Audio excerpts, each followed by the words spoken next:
Right, okay, welcome back to another video on the channel. Today's a transfer roundup. Obviously, we have got a slight window open before the start of the Club World Cup, and then there's another window open after the Club World Cup. So we could be in for a really busy few weeks here. Trying to get stuff done over the line before the Club World Cup in America. So we've got plenty of stories to get through for both players coming in and players going out. So let's get into it. The key major headline then for today is that Liam Zapp will be coming to Chelsea. Fabrizio Romano reported yesterday that it's a £30 million release clause, which we knew was in his contract. We're going to trigger it. We're going to give him a long-term deal. Apparently Maresca was a major part into that joining. Obviously, he worked with Maresca at Man City. Apparently Maresca sort of pitched the project and just his role to DELAP, and apparently he's absolutely lapped it up. And that's the main thing that's convinced him. As long as Champions League football, apparently that was key as well. Ipswich have authorised the medical tests and it is booked. And it also appears to see we've got an agreement sealed on personal terms. So, yeah, I mean, it seems like it pretty much needs to be medical completed and sign the contract, and it is done. So this one's close to be finished. So 30 mil, I mean, there was interest from clubs like Everton. Man United thought they had it. Man United seemed very positive that it was going to go Man United just a week ago. But the Europa League final, last game week of the Premier League season, it seems to change things. Everton, United, Forest, they were all linked with him. In the end, we've managed to pip them all to this deal then. I mean, look, is he what we need up front? I think if you ask a lot of people, they've said we need a more experienced striker to work alongside Jackson, help Jackson, learn and grow. So is he what we need? I'm not too sure, but I think he's a good player. I think he's a really good player there. As I said, he's played on Maresca already with City's youth. He's also played with Parma, Lavia. So, he knows the squad well. Last year, let's be honest, a rubbish Ipswich team came 19th. He got 12 goals and 2 assists. He outperformed his XG, what was 9.34. You take away the 2 penalties he scored, obviously one of us against us, which he dived for. To this day, I was definitely a dive, didn't have VAR, didn't spot it. But anyway, you take away those 2 penalties, obviously that's 10 goals, and I think his XG would be 7.77, I think it would be. So either way, he's outperformed actually pretty well. Last year in the Premier League, he got more goals than Jackson in less shots. So he's got better accuracy. And I think, physically, he's strong, he's fast, he's intelligent. And, actually on the ball, he's got decent finishing, good dribbling, and he has been sort of described by some as a bit of a battering ram. Good physical player. So I think he's a really, really good player in DELAP. I think, he's got decent numbers, especially when you consider he's in that Ipswich team. And I'm looking forward to seeing how he does. Damn. So would he be the player I would have gone for? Is the player I think we need? Probably not, no. Unless Jackson's going, no, I wouldn't. Doesn't seem there's anything too concrete on Jackson going right now, so that seems unlikely. So is he what we need? Probably not, but I do like him. I think he's a decent player to DELAP.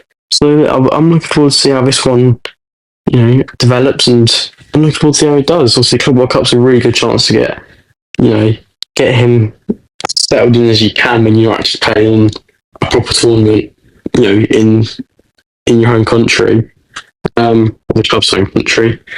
And we can see where he's at, but I think there's a good player in there. So 30 mil, I mean, obviously it's cheap compared to everyone else. When you look at all the other options on the market, you look at Igor Krez, that's 60 million-ish. When you look at players like maybe like Akitike, I say his name, but we'll talk about him later. He's going to be around 18-ish, some people think. You look at Benjamin Sesko, who seems like Arsenal might be getting, he's going to be a load of money as well. So compared to everyone else on the market, he's cheap. So he's young, he's promising. I want to do a further video onto that, obviously once it gets confirmed, but also more about him to play himself. But yeah, I don't mind this. Next up, Jadon Sancho. Sky Sports reported last night that Chelsea and Sancho are in talks. Apparently both sides want him to stay, but they need to agree on contract terms for him to stay. TalkSport then furthered this, saying we're willing to pay the £25 million fee for him, but he will have to take a pay cut. I think his wage is £300,000 a week at Man United. So I mean, it's no surprise when you have to take a pay cut because criticise the current board all you want. One thing they have done really well is getting that wage bill down. We have a really, really good wage bill. When you compare our wage bill to Man United's wage bill, it's ridiculous the amount of difference. We've got a really, really good wage bill. So you definitely will have to take I'd thought quite a significant cut for him to stay. I don't think we'll be offering him anywhere near 300k a week. There's a good chance he might be inclined to take that if he's so you see him in the celebrations after Forest, you see him in the celebrations against Betis and how everyone celebrated with him once he scored as well. I think he seems like he's relatively happy. We haven't really heard anything about him not being happy. And I think Sancho, has he shot, said the world light? Not necessarily no. Has been bad? I wouldn't say he has been. I think he's been decent. I think he's good. I think we can still see the parts of the good player in him. And now, he's scored some really nice goals, got some really good assists. So he has had some, really good moments of magic. We'll have to wait and see on this one. Behind Christian Kunku, now this is an interesting one. Fabrizio Romano has reported that no doubt he will leave. And that is the plan from both sides. Alex Crook, who I believe is of TalkSport, has said that apparently we're going to demand more than £50 million for him, what seems a lot considering what his form's been in the last 6 months, taking injuries as well. And Ben Jacobs reported that Tottenham have inquired. He's open to stay in the Prem, but he'd also welcome a bid from Bayern Munich, what he's been linked to since January. So, yeah, I mean, he's got to go there, Christian Kunku. Started off the season really well, in the Conference League especially. Obviously, last season, whatever, when he's been fit, he's been good. And, I think just nothing wrong with his finishing, but he's got a bad work ethic. He struggles to get himself into games. His positioning, I don't think, is great for a striker. And it's just all gone down very negatively in the last few months. So, yeah, I wouldn't be against getting rid of Nkunku, if I'm totally honest. If we can get more than £50 million for him, we'll be laughing. I doubt we'll get that much for him. But, you never know. We can hope. Next time, Mark Wee. Fabrizio Romano has reported that Ipswich have offered a loan move. He's a priority target for them, and it'll be a separate deal from DELAP if it is to go forward. I mean, I'm a massive fan of Mark Wee. I think he's a good player in him. A loan move wouldn't be too bad for him. Considering is Ipswich the best team you can do? I guess he's probably been paying quite regularly there, so it might not be too bad. A loan move in the Championship. So I don't think it's the best move we could possibly get for him on loan. But yeah, I mean, I wouldn't mind necessarily either way if he stays or goes on loan. Trevor Chalobah and Benoit Badiashile. Kieran Gill has reported that we could make both Chalobah and Badiashile available if interest is shown. I was supposed to get a good offer. Badiashile goes. Chalobah, I wouldn't want to get rid. I don't want to get rid of Chalobah. I think this season since he came back from his Palace loan, he's indeed simply one of our better defenders. Last year, when he came back from his injury, he was by far our best defender for the rest of the season. I don't understand what Chalobah's got to do for this board to accept him and get behind him. He's a very good player. He's one of our own. He's now an England player. He's been called up to England squad.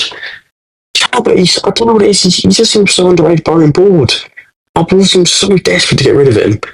I don't necessarily get it. Badiashile, look, before Badiashile had that hamstring injury, that few months he played before that, I was actually a big fan of him. I think he seemed really comfortable on the ball, a bit classy on the ball. I think he seemed solid defence. Since that hamstring injury, he's never really been the same. So he's picked up a few other things on the way as well.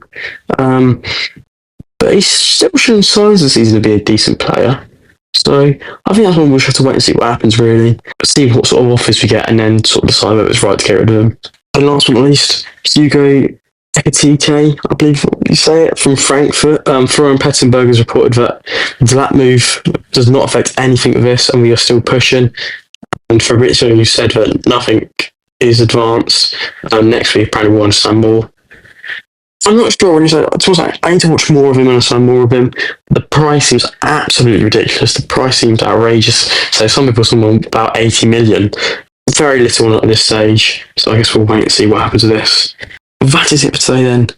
Thank you very much for watching. What do you think? DELAP happy? Sancho? in or out? Would you reckon Mark Lee is the best option? Try, everything. What's your opinion on everything? Um, yeah, thanks for watching. See ya.